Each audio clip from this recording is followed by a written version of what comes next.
mendobrak pintu dengan kuat. Dengan rahmat Allah kita bisa berkumpul dan atas anugerahnya kita bisa mengadakan malam ini. Semoga di waktu yang akan datang bisa kita adakan lagi.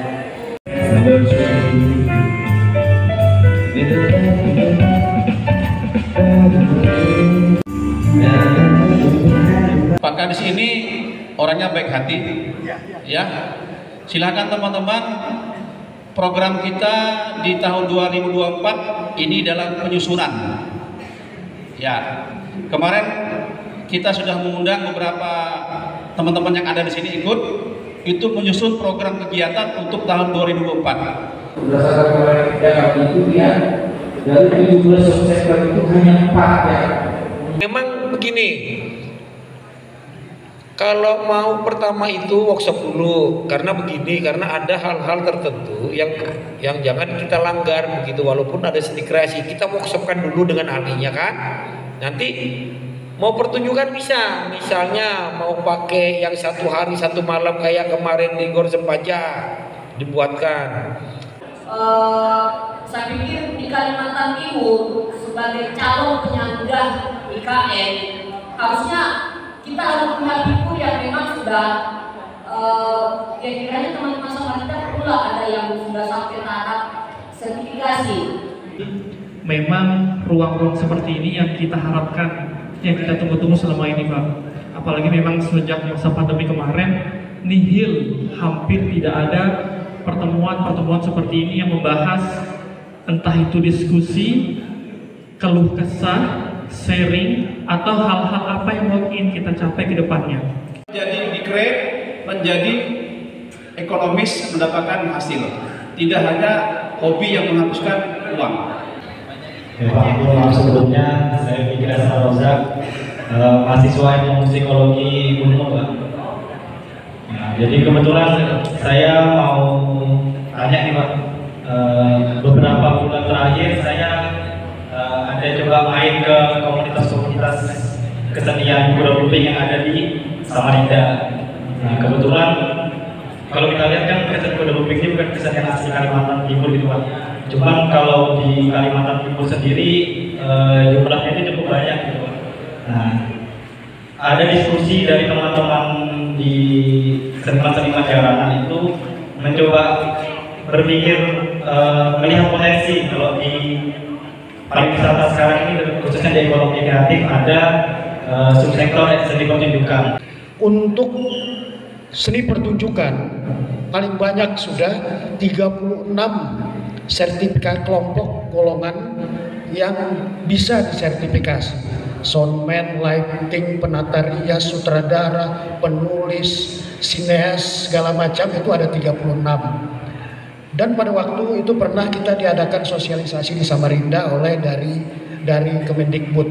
Nah, beliau menawarkan untuk sertifikasi nanti idealnya supaya biaya bisa ditekan sedemikian rupa, bukan perorangan, maka kita adakan di sini dengan mengundang asesor dari Jakarta.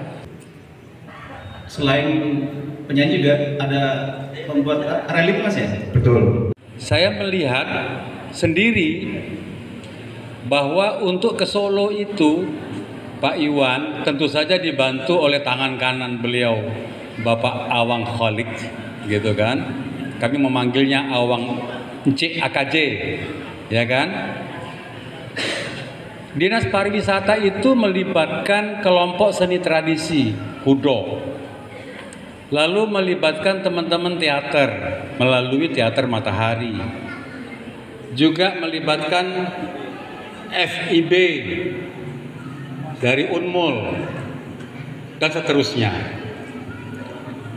Di dalam beberapa event yang lain, saya juga melihat sendiri bagaimana beliau berusaha, Dinas Pariwisata berusaha mengangkat potensi-potensi kesenian di kalangan para kreator itu, mengelolanya sedemikian rupa, memanagenya sedemikian rupa untuk ditampilkan di forum-forum dengan segala konsekuensinya. Maksudnya apa? Dengan pembiayaannya, dengan pengaturannya yang ideal begitu.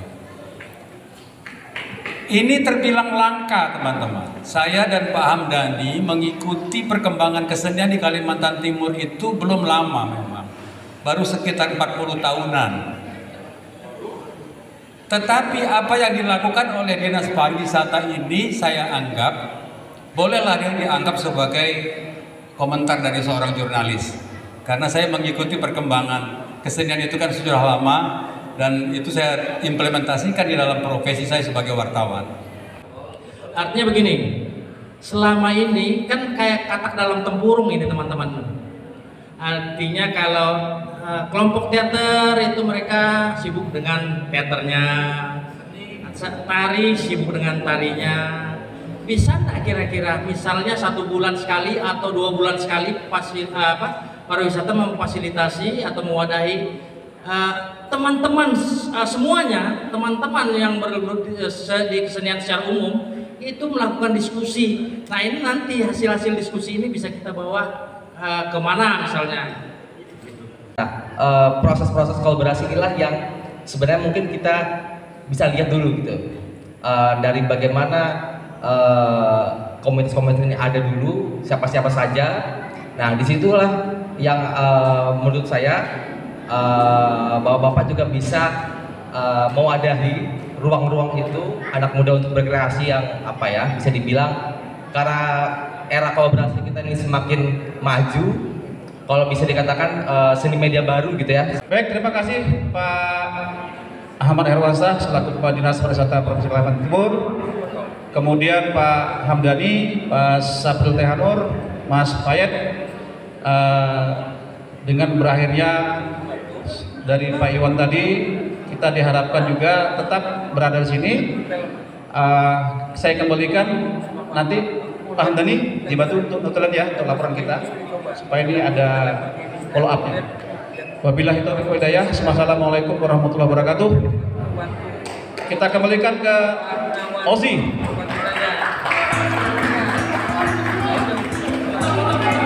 Saya Hendri dari Komunitas Aksara. Alhamdulillah bertemu dengan teman budaya. Ada banyak peluang, ada banyak peluang yang bisa disinergikan. Anak-anak muda yang berlimpah dengan potensi yang luar biasa. Maka ruang-ruang itu harus diciptakan.